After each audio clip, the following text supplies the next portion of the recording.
No, I've had this one for a little bit. This is what I got last year for the whiteout game since I had no white UConn. I'm convinced it's just a marketing ploy to get us to buy white stuff because everything else is blue. Right. Going with the sad John today. There you go. Makes sense. Yeah. Well, at least the women are up by 12. Yeah, down two players too. Down two important players. Yeah. So. All right. I see some people coming on. Thanks for joining us again. Jared and Russ here breaking down today's UConn action. And I already seen the comments. A point that I think we brought up every game, and that's if we make layups, we can win. Yeah, that's not incorrect. So, Russ, I guess let's get started. Your initial thoughts on today's game. It could have been worse. That's especially watching the first 10 minutes of the game. I really thought we were headed to like a 2017, 2018 style UConn loss. But I mean, to the team's credit, they did play well in stretches.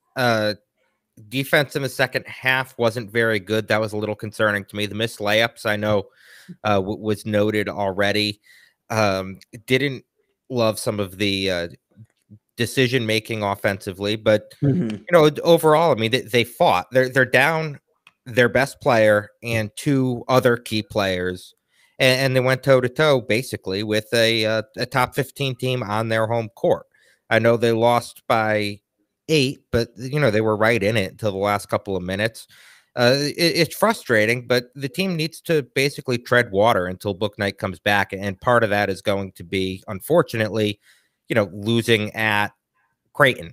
Right. Now you have to go and beat Butler, and you have to beat St. John's on their home court next week, and maybe you lose to Villanova, and you just kind of do what you can to keep going until you're whole again. Yeah, I agree with you 100%. And going into this game, I was under the impression that I was not going to overreact to anything I saw today, unless for some reason they pulled out the win. Then I'd be overreacting and saying how great this team is. It doesn't matter. When would UConn fans ever overreact? That doesn't sound like us. No, never.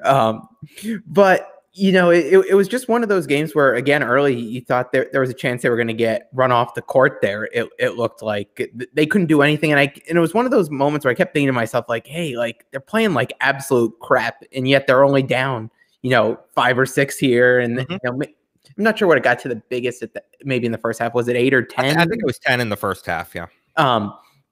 But it was just one of those games where you knew they were like, if they could get it together, they'd hang around. So I was overall relatively, I don't know if I want to say impressed, but content almost with today's performance, given going in down some guys, especially Book Night on the road in a place where I think even a fully healthy UConn team is going to struggle to win at Creighton. But all in all, just one of those where you take the beating today and move on. And I saw someone asking if we think they could go 2-1 this week. And I'd have to say yes, if they could play like they did for the majority of today's game there. I know Hurley was pretty upset about the effort from the team last game against St. John's. And this was an improvement in that department. Yeah, it was. So I think if they could go out with that effort, if they played with that level, they don't choke the game to St. John's in the last, 5 or 6 minutes there last week, and things look a little different. So if they could play like that, you go into St. John's, I could see them beating them. They looked like they were going to handle them for most of the game last week. Butler, they handled on the road. Butler has looked a little bit better the past couple games, but, cautiously optimistic heading into that one. And then again, Villanova, who knows what you're going to get there, but just take it and ride with the punches there. In terms of performances today from individual players, the guy who impressed me, especially in the first half, really saved him, was RJ Cole. And RJ's been kind of hit or miss for me this year. Sometimes you see him play and you think he's Alteric, 2.0 out there, kind of driving deep, not really knowing what exactly he's going to do. But then he had that great play where he passed out to the wide open Brendan for a big 3 there. But he was impressive today, and I think you're seeing him gradually get better game after game, and I think that's something that's going to be big for them heading into the future, especially when they do get Book Night back. If you can have a an RJ that's confident out there. I think that's big. What were your thoughts on him, Russ? I think Cole had a couple of great stretches. He was a guy who knocked down shots when seemingly no one else could in that first half. So that was good.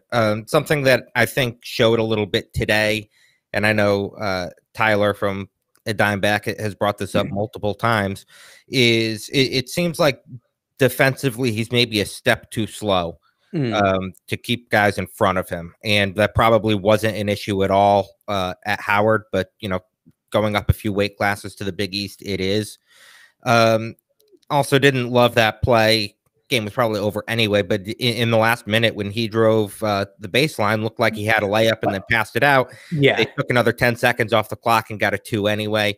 Like little things like that weren't great. But overall, I do think Cole had a pretty good game. Unfortunately, without Book Night, a pretty good game from Cole isn't going to cut it sometimes, especially if you're not getting anything from Tyler Polley or for stretches, Isaiah Whaley. Yeah.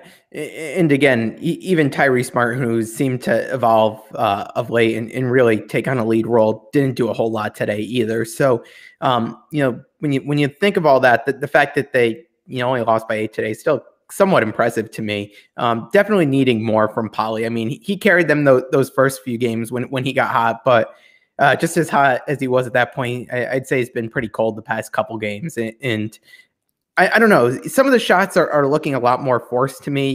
He's catching them and he feels like he has to shoot them, and it's awkward shots. What are you thinking about Polley these past few games? Polley's not a player that's very well suited to be a guy that you rely on every single night. He did so well, for example, in that Marquette game because James Bouknight was basically the decoy, considering he couldn't really contribute. When Polley becomes the primary focus by the opposing defense, he's not crafty enough to be able to create his own shot. I'm not sure UConn is skilled enough to be able to create one for him. So you do get a lot of either him taking shots at the hand in his face, him not getting a look at all, him trying to create his own look, which to his credit works maybe marginally better than it has in the past, but it's still not very good. He's so much better as a second or third option when the defense is trying to chase after James Bouknight or even someone else who may have caught fire at a particular point, maybe Isaiah Whaley. So it's hard to lean on Polley. He has struggled the last couple of games because really starting with that DePaul game, teams have played him really well, and UConn hasn't been able to react to that. And I see a comment in the chat that his defense is suspect too. You saw that against St. John's for sure.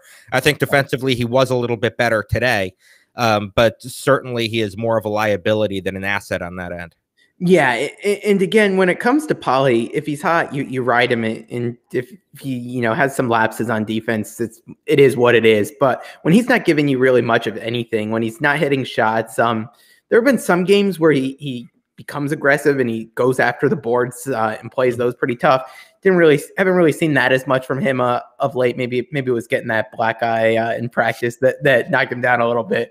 But in terms of one thing that was promising for me today was seeing Adama Sanogo have another good game in a row. Was it just I don't want to say a fluke against St. John's, but was it something you could see going against other teams and against some better teams too? And I think today he showed he could live up to that part, minus some of the travels that he had. But he's still very much a freshman. Yeah, exactly. But he's a very talented freshman, and I think he's a guy that UConn can certainly rely on as they had these last couple months of the season heading into March.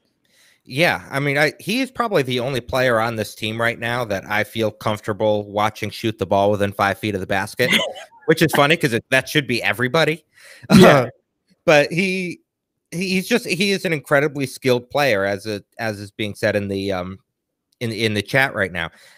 Probably more so as a freshman than any big we've seen at UConn in a little while. So that's great to see. Makes those freshman mistakes, the travel, I wasn't even mad at the fast break. Yeah, because I was laughing for like 4 seconds, knowing exactly how it was going to end. It did end better than Josh Carlton's fast break today. Yes, it did. And I thought, in like the 1 in 30 chance that this works out, it'll be awesome. And then if not, like it's just what we expected. Yeah. But I thought it was fun. And you know what? I love how he's he's not afraid to do something like that. He's aggressive. He's not afraid to show off what he can do in the post. And I could say confidently that his hook shot is about 30 times better than Josh Carlton's as well. And I think one thing I really like about Sanogo is that for a freshman, he's willing to take charge, and he knows when he knows when it's his turn to take over a bit. You know, when he gets that ball down low, you could tell there are times that he's not even thinking about passing it up. Like no matter what's coming at him, like he's going to be trying to make a move and go for it there. And yeah, definitely the hook shot better than Josh's. That fast break had to be one of my favorite plays of the game there today. At least from a humor standpoint, give me a good laugh. It's the effort, right? Who am I missing from today? And anyone else that stuck out to you, Russ? I think over the last couple of games, Gaffney has gotten better. We said probably at the beginning of that road trip that he had really regressed compared to last year. Yeah, I think he's starting to get that back a little bit. Hit a couple of shots today. He seems a lot more confident out there, and he needs to be. I mean, pretty much every guard on this team needs to play above expectations for the time being, and I thought he's done a good job with that. Isaiah Whaley had moments, but was largely absent, at least for maybe the first, I don't know, half and a few minutes of the game. Would have liked to see a little bit more from him. I don't know. It wasn't a very remarkable game from anybody, I don't think. Yeah. Interesting comment that's just coming in about, I guess, Hurley saying that it is Sanogo's team without James. And it seems like I'd agree with that. They seem like they're running a lot through him. And definitely one of the more trusted offensive weapons I think they have that you could count on to make those shots. Looking ahead, Russ, what are your thoughts heading into this week? I know we've got Butler, Villanova, and St. John's. So I have some advice for UConn fans, and I can't promise that I'm going to stick with it myself. But I really think throughout this next stretch, don't pay attention to the polls. Don't pay attention to the bracketology, because the time to build a resume is going to be in the last couple weeks of the season when hopefully James Bouknight is back.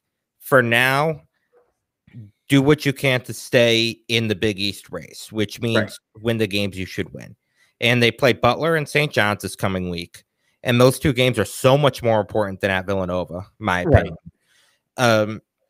Butler and St. John's are two bottom-tier Big East teams, which I understand is something completely different than bottom-tier of the AAC. Bottom-tier Big East team is still top 100 or borderline top 100. So certainly can't take them for granted. But win those games,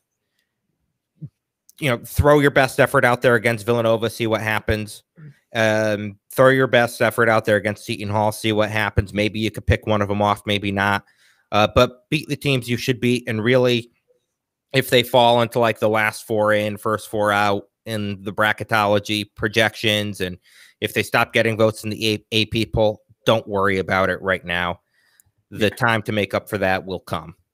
I agree wholeheartedly there. I think since Bouknight has gone out and we've known it was going to be for an extended period of time, I thought this team really just has to tread water and again, win the games that they should win. We saw what they were able to do against Butler without James Bouknight. Obviously going to be a bit tougher going up against them at another time, but that was a road game and even one that had some fans at it. So if you could bring that same type of effort to that one, win that one, I definitely think 2-1 this week is very doable, I'd say. I definitely look forward to that rematch against St. John's. I think that's one Hurley's going to get them up for sure, and try to avoid the repeat from that. But then just looking ahead at the schedule, I know they said 4 to 6 weeks from when Bouknight had the surgery on the 11th. That brings you back to a stretch that I think is going to be really important for this team, and that starts February 6th, where you go Seton Hall, Providence, Xavier, Providence. Those are going to be the games that I think kind of make or break this team in terms of when you're looking at what they're going to be able to do going forward. If you get Bouknight back around that stretch, I think that's big for them. In terms of the number of wins to get in the tournament, when I talked to Joe Lenardi and had him on one of these a few weeks ago, he had mentioned going like 11-9, I think it was, in the Big East, hovering around that range to kind of be a lock. And I still think that's pretty doable for this team. They go out and win the games they're supposed to, and then you hope you get Bouknight back. And maybe even without Bouknight, you get lucky and you steal a game. You never know. Again, Villanova's coming off, almost a month off. You never know what you're going to get out of them. So looking ahead, I'm still relatively optimistic about this team. I don't know if you'd say the same, Russ. Yeah, I mean, I think if they end up going 11-9 in the Big East, I would be disappointed, even knowing that Bouknight will be out for the next few. They still have 2 games against Georgetown, 2 games against Providence, another against Butler and Seton Hall. I mean, Butler and St. John's, I should say. And they'll need to pick off another team or two at or near the top if they want to be a serious tournament team. But if all it takes is 11-9, then great. But of course, you also have to remember that I don't think there's a chance in hell UConn's playing 20 Big East games in the regular season, just with the way things are going. The focus, first and foremost, it needs to be get to 13 games so you qualify for the NCAA tournament. Yeah. Right. Once you do that, then we could talk about how many more they need to win. Get to 13 first, especially with how many games they've had postponed. Another reason why I like that the Butler game is still on. Yeah. Even though Bouknight's not going to be able to play, just get another game in, please. That'll bring us to 11. So we're getting closer to that magical number. I'm not going to feel good until we hit it, though. Yeah. Another pause can happen at any time. Yeah, agree 100%. So it'll definitely be interesting to see what we get out of this team down the stretch through this next few weeks as they continue this run without James Bouknight. And then again, hope for the best, see what you can pull off. And this point of the show, it's time for everyone's favorite segment. Unfortunately, John Fanta not here to participate today, but it is time for the Wanky's Yankee Hot Pepper Products Player of the Game. Russ, I'll give you first dibs on your player of the game today. So does it have to be from UConn? I don't remember what the you do it. You do whatever you want. We have no rules when it comes to this. All right. Well, you know what? I'll for the second game in a row, I'll give it to Adama Sanogo. The quote you gave a minute ago from Hurley that it's his team until Bouknight comes back. I think that speaks volumes for the confidence that Hurley now has in him. I know it was just a game ago that we were talking about where the hell is he, in the last 12 minutes of the game. Seeing the way Sanogo came back in this one, knowing that when the ball is fed to him inside, I feel infinitely more comfortable than when anybody else has the ball. And he's just a freshman. I love that. I know, maybe by the numbers, the best UConn player in this game was probably RJ Cole. So definitely shouldn't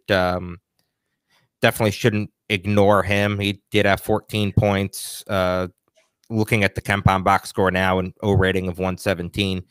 That's great. But to me, Sanogo is going to be the difference maker in the next couple of weeks. I was torn between those two, so just for fun's sake, I'll give mine to RJ today, because I do think that stretch in the first half where he went off kept UConn in this game, and without that, there's a good chance they get run off the court and lose by 20 or whatever. So, and it was nice to see him step up and start making some of those shots too, because he's been a guy that I feel like has bricked a lot of shots this year. So nice to see him hitting some of those tougher shots as well. And one thing that was interesting to me today is it seemed like he was a little bit better when he got sped up. I know Hurley has talked so much about, without Bouknight in particular, them having to grind out these games and really slow it down.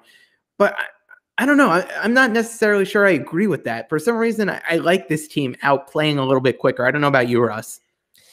I think if the opportunity's there, sure. But a team that has looked as bad offensively as it has for such stretches, you'll have a hard time convincing me they should be playing a game with significantly more possessions. So, and also considering no one can make a layup, that also makes things a little bit more difficult. But yeah, I mean, if Cole and Gaffney are going to be the two guys who can kind of facilitate that, and can get UConn going in the break, sure. Fine. I just don't know how you go about looking to do that, knowing what UConn has been able to do offensively in the last couple of games, which by and large has not been a lot. And I'm going to shout out one more guy. He's not Wanky's Yankee Hot Pepper Products Player of the Game level quite yet. But the past few games, I do have to say I've been a bit surprised with Brendan Adams. I think he's given them a really good effort and stepping up and playing some more minutes. I haven't been the biggest Brendan Adams fan early in this season, but I think what he's done these past few games has been big in filling some minutes and being able to at least contribute and have a good impact on the court. So if he could hit a few more threes in a game, maybe he'll be in Wanky's Yankee Hot Pepper Products Player of the Game area. But we'll see what happens. Again, we've got another game coming up on Tuesday against Butler. So see what they could do there and run with that. So Russ, appreciate you hopping on again. As always, these are a lot of fun, and hopefully see you next game. Yeah, of course. Hopefully we could do this after a win next time. Yeah, I know. What have we gotten one win out of these, right? Yeah. The first one, the DePaul one. Yeah. Oh, that didn't even feel like a win. Yeah, I don't even know if that was an escape. An escape and run with it. But yeah, I see in the comments here must win. I do think Tuesday is kind of a must win game for this team. Again, like it in the moment. Yeah. Right, but there's no must win at this point in the season. But I understand it feels like one. Sure. You want to stop the bleeding, so yeah, it feels like a must win, especially knowing Villanova's right after that. Yeah, exactly. Yeah, I feel the same way, even if logically that it's not. Yeah. Talk everyone back down to earth a little bit, but again, good, interesting stretch coming up for them. We'll see what they do, and thanks again, everyone, for joining us. Have a good rest of your weekend. Don't let it beat yourself up. Turn on the women's game. They're up 28. It's great. There we go. Down 2 players, up 28. Yeah, Georgetown is terrible on the worse than the men's team. So I highly recommend you watch that. It's possible. Yeah. All right, we'll go watch the women's. Then you got hockey later. So you got a little bit of everything today. So everyone have a great weekend, and thanks for hopping on. Thanks again, Russ. All right, thank you. Thanks.